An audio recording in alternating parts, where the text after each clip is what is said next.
മുഖ്യമന്ത്രി പിണറായി വിജയൻ സാറിനോടും മരുമകൻ മന്ത്രി റിയാസിക്കയോടും ബാക്കി എല്ലാവരോടുമാണ്.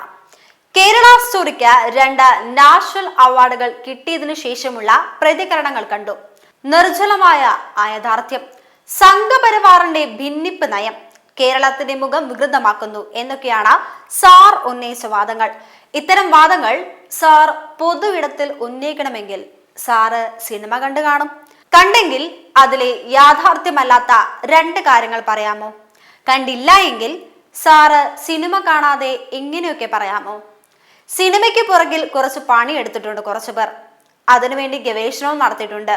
ഇരകളും അവരുടെ മാതാപിതാക്കളും തന്ന വിവരങ്ങളല്ലാതെ മൺമറഞ്ഞു പോയ മുൻ മുഖ്യമന്ത്രി അച്യുതാനന്ദൻ സഖാവ് ഒരിക്കൽ ദില്ലിയിൽ കേരള ഹൗസിൽ വെച്ച് നടത്തിയ പ്രസ്താവനയല്ലാതെ പത്രമാധ്യമങ്ങളിൽ വന്ന വാർത്തകൾ അന്വേഷിച്ച് യാഥാർത്ഥ്യമാണെന്ന് ബോധ്യപ്പെട്ടതിനു ശേഷം ഉപയോഗിച്ചതല്ലാതെ ഉത്തരവാദിത്തമില്ലാതെ സംസ്ഥാനത്തിന്റെ മുഖം മനഃപൂർവ്വം വികൃതമാക്കാൻ ഒരു നീക്കവും നടത്തിയിട്ടില്ല.